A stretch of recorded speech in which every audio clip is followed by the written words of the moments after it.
Hello schools. આજે આપણે જોશું ક્યુ બેંક ટોટલ લાઈવનું એક નવું ફીચર જે છે ડેશબોર્ડ. હવે આ ડેશબોર્ડ કઈ રીતના વર્ક કરે છે? જ્યારે આપણે ક્યુ બેંક ટોટલ લાઈવ ઓપન કરશું એટલે સ્ક્રીન ઉપર ડેશબોર્ડનું નવું બટન દેખાશે. એની ઉપર ક્લિક કરવાનું, ત્યારબાદ ડેશબોર્ડ ઓપન થઈ જશે.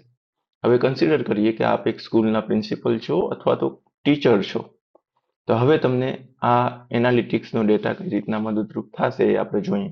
સપોઝ કે હું ધોરણ 8નો ટીચર છું એટલે મેં ધોરણ 8 સિલેક્ટ કર્યું અને મેં મારો સબ્જેક્ટ વિજ્ઞાન સિલેક્ટ કર્યું. અહીંયા મેં સિલેક્ટ કર્યું ફૂલ યર, એકેડેમિક યર, અને વ્યૂ એનાલિટિક્સ ઉપર મેં ક્લિક કર્યું. તો હવે ડેટા સ્ક્રીન ઉપર આવી ગયો છે, જેનાથી મને ખબર પડશે કે આ વર્ષે ધોરણ 8માં અત્યાર સુધી મેં વિજ્ઞાન અને ટેકનોલોજીની અંદર ટોટલ 12 એક્ઝામ લીધેલી છે, 12 પેપરો, જેમાં વિદ્યાર્થીઓને 284 ક્વેશ્ચનની પ્રેક્ટિસ કરાવવામાં આવેલી છે. ત્યારબાદ એની અંદર ટોટલ માર્ક 347 આ ટોટલ 12 પેપરનું છે કે 12 પેપરની અંદર ટોટલ 284 ક્વેશ્ચન અને 347 માર્ક્સની વિદ્યાર્થીઓને પ્રેક્ટિસ કરાવવામાં આવેલી છે કે એમની એક્ઝામ લેવામાં આવેલી છે. ત્યારબાદ છે એવરેજ.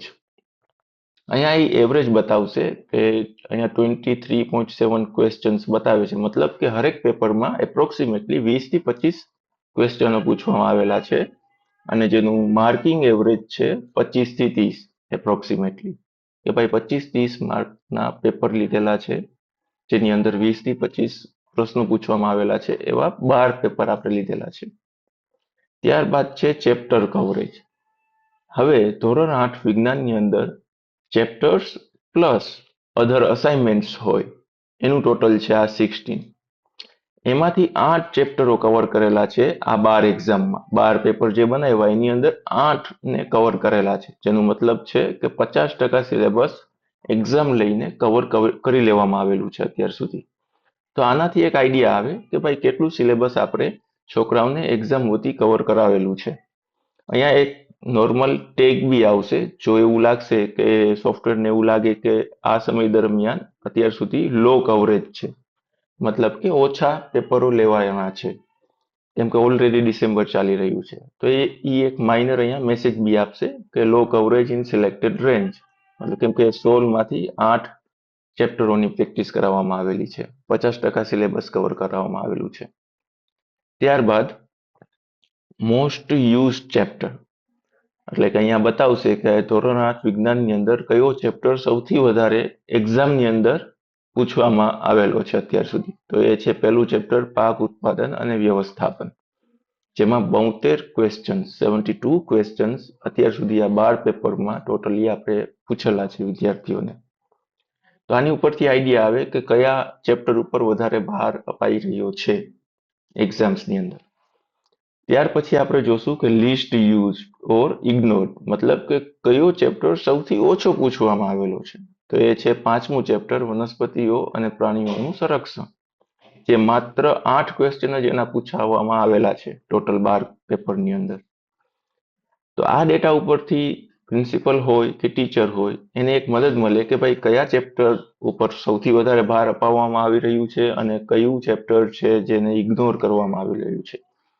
તો એને અકોર્ડિંગલી એ એક પ્લાનિંગ કરી શકે કે છોકરાઓને હવે નેક્સ્ટ પેપરની અંદર શું પૂછવું જોઈએ, કે કયા ચેપ્ટરની પ્રેક્ટિસ કરાવવી જોઈએ. ત્યારબાદનું જે સેક્શન છે એ છે એમસીક્યુ શેર, મતલબ કે જે આ 12 પેપર પૂછાના છે એમાં ટોટલ કેટલા % એમસીક્યુ છે. તો એ છે 26.8%, મતલબ કે 30%થી નીચે હોય એટલે એ માઇનર એક ટેગ આપે કે ભાઈ જે એમસીક્યુઝ છે એ હજી થોડાક ઓછા પૂછાઈ રહ્યા છે, એની વધારે પ્રેક્ટિસ કરાવી, કેમ કે એ એક ડાયરેક્ટ માર્ક કહેવાય એમસીક્યુ જે હોય. તો એ ખાલી એક માઇનર ટેગ આપી રહ્યું છે, પણ આનાથી આઈડિયા આવી જાય કે ટોટલ જે પેપર હોય છે 100%માંથી 25% એપ્રોક્સ વિકલ્પો હોય છે. આ આઈડિયા આવે. ત્યાર પછી આગળ વધીએ. અહીંયા તમે ચાર્ટ જોશો. અહીંયા ચાર્ટ છે પેપર્સ પર મંથ. હવે આ ચાર્ટ શું કરે છે, આ તમને જે એક્ઝામ્સ મેં લીધેલી છે ધોરણ 8 વિજ્ઞાનમાં એનું ફ્લો બતાવશે. જુલાઈની અંદર મેં 3 પેપર લીધેલા હતા, ઓગસ્ટની અંદર એક જ, ફરીથી સપ્ટેમ્બરમાં મેં 3 એક્ઝામ લીધેલી હતી વિજ્ઞાનની ધોરણ 8માં, નવેમ્બરમાં ઘટીને એ ફરીથી 1 થઈ ગયું, પણ ડિસેમ્બરમાં એ વધીને 4 થઈ ગયું. તો આ મને મારા વિષયનું ફ્લો બતાવશે કે હું કઈ રીતના એક્ઝામ કન્ડક્ટ કરી રહ્યો છું, મારી એક્ઝામ પર મંથ કયા લેવલ ઉપર છે. ત્યારબાદ તમને ચાર્ટ દેખાશે. એ ચાર્ટ ડિસ્પ્લે કરે છે કે કયા ક્વેશ્ચન ટાઈપ જે છે એ સૌથી વધારે પૂછવામાં આવે છે, કે એનું શેર કેટલું છે. તો અહીંયા હું બ્લુ ઉપર એરો કરીશ એટલે મને બતાવશે કે ટોટલ 12 પેપર જે મેં લીધા છે એમાં વિકલ્પો અત્યાર સુધી મેં 76 પૂછેલા છે. 76 વિકલ્પોની વિદ્યાર્થીઓને પ્રેક્ટિસ કરાવેલી છે. ત્યારબાદ એક વાક્યવાળા છે, ખરા ખોટા મેં કેટલા પૂછ્યા છે, ખાલી જગ્યા કેટલી છે, એનો ડેટા મને આપશે, જેથી મને ખબર પડશે કે હું છોકરાઓને કયા ક્વેશ્ચન્સની મહેનત કેટલી કરાવી રહ્યો છું. અહીંયાથી હું વિકલ્પને ક્લિક કરીશ તો એ વિકલ્પ નીકળી જશે અને એના સિવાયની ક્વેશ્ચન ટાઈપ બતાવશે. જો વિકલ્પને કાઢી નાખું તો એના પછી ક્વેશ્ચન ટાઈપ એક વાક્યવાળી આવે છે, જે હું પેપરમાં વધારે પૂછી રહ્યો છું. આનાથી મને મારા પેપરનું સ્ટ્રક્ચર અને એનું એક ડિરેક્શન ખબર પડશે, જેથી ફ્યુચરમાં હું જ્યારે એક્ઝામ બનાવીશ તો મારે કોઈ વસ્તુ ધ્યાનમાં લેવી હોય તો મને આઈડિયા આવે કે છોકરાઓને કયા ચેપ્ટર્સની, કયા ક્વેશ્ચન ટાઈપની મારે મહેનત કરાવવાની છે. ત્યારબાદ આપણે સ્ક્રોલ કરીએ. આ લેફ્ટ સાઈડ આપણે જોશું કે ચેપ્ટર કવરેજ છે.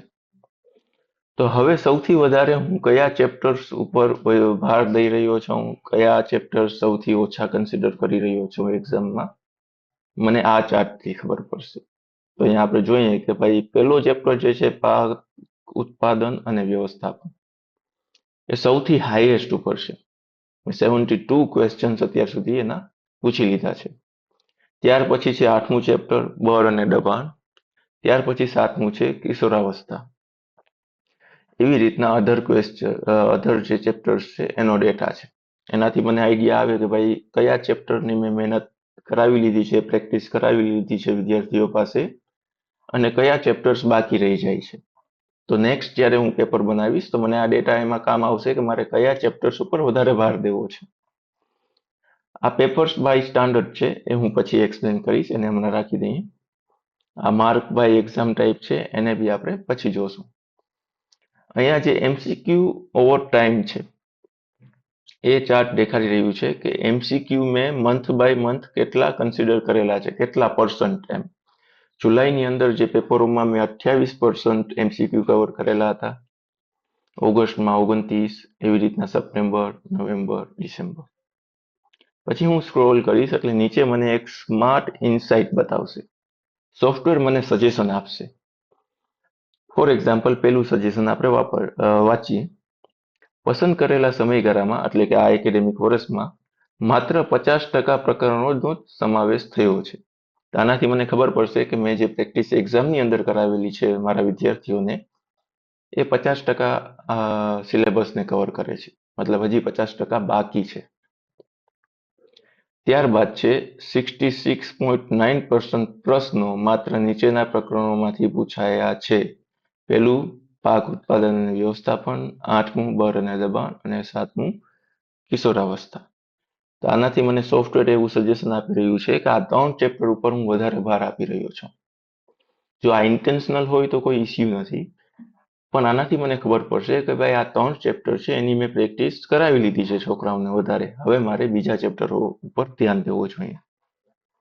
ત્યાર પછી બીજું સજેશન છે MCQ નો ભાગ માત્ર 26% છે. વધુ ઓબ્જેક્ટિવ પ્રકારના પ્રશ્નો ઉમેરવાની જરૂર છે. મતલબ કે જેટલી બને એટલી ઓબ્જેક્ટિવની હું પ્રેક્ટિસ કરાવું, કેમ કે એ એક સ્ટ્રેટ ફોરવર્ડ માર્ક્સ હોય છે એક્ઝામની અંદર, જે વિદ્યાર્થીઓ ઇઝીલી ગેઇન કરી શકે છે. તો એના માટે એ સજેશન આપે છે કે હજી થોડીક પેપરની અંદર વિકલ્પો જાજા પૂછવાનું કહે છે મને.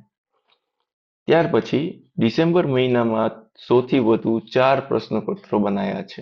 મતલબ કે આ મંથમાં મેં સૌથી વધારે પેપરો બનાવેલા છે. તો એનું એ મને ઇન્ફોર્મેશન આપે છે. અહીંયા બાજુમાં છે રિસેન્ટ એક્ઝામ પેપર, મતલબ રિસેન્ટલી જે એક્ઝામ કન્ડક્ટ કરેલી છે એ કઈ કઈ તારીખે કરેલી હતી, કયા ધોરણમાં, કયા વિષયની, એ એક્ઝામ કઈ હતી, એની અંદર કેટલા પ્રશ્નો પૂછાવાયા અને કેટલા માર્કની હતી, એનો ડેટા આપી રહ્યો છે.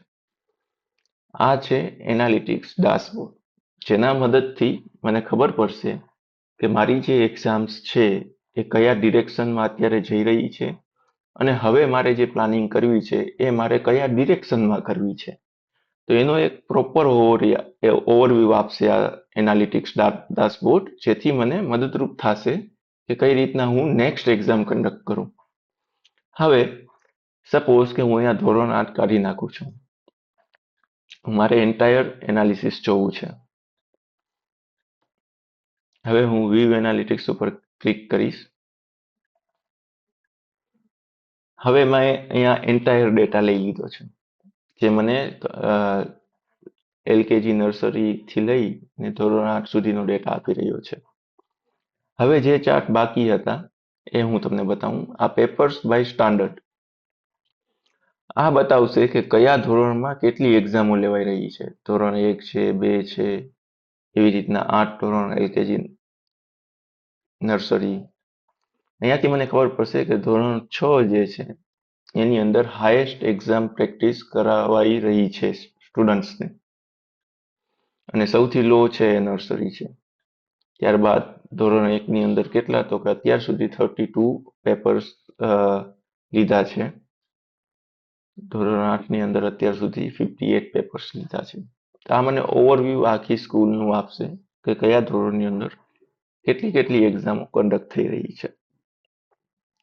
સેમ એવી જ રીતે માર્ક્સ બાય એક્ઝામનું જે ચાર્ટ છે એ મને બતાવશે કે સૌથી વધારે હું કઈ એક્ઝામ લઉં છું, તો એ છે વીકલી એક્ઝામ. સૌથી વધારે નર્સરીથી લઈ 8મા ધોરણ સુધી સ્કૂલની અંદર વીકલી એક્ઝામ લેવાઈ રહી છે. પછી છે અધર એક્ઝામ્સ, પછી સંક્રાંત, યુનિટ ટેસ્ટ અને વાર્ષિક. આવી રીતના એ ડેટા આપી રહ્યો છે. જેટલું વાઇડ રેન્જ સિલેક્ટ કરેલી હશે એ પ્રમાણે એની અંદર એ ચાર્ટ્સ ડાયનેમિકલી ડેટાને શો કરશે. તો આની ઉપરથી આપણે જે એક્ઝામ્સ છે એનું ડિરેક્શન જોઈ શકીએ છીએ, અને જે આવનારી એક્ઝામ્સ છે એનું ડિરેક્શન નક્કી બી કરી શકીએ છીએ. તો આ છે QBank.liveનું ફીચર ડેશબોર્ડ, જેની મદદથી પ્રિન્સિપલ હોય કે ટીચર હોય એ પોતાની એક્ઝામમાં અત્યાર સુધી એને શું કવર કરી લીધું છે, શું ડાયરેક્શન હતું એનું, અને હવે આગળ શું કવર કરવું છે અને શું ડાયરેક્શન હોવું જોઈએ, એનો ડેટા મેળવી શકે છે. Thank you for watching.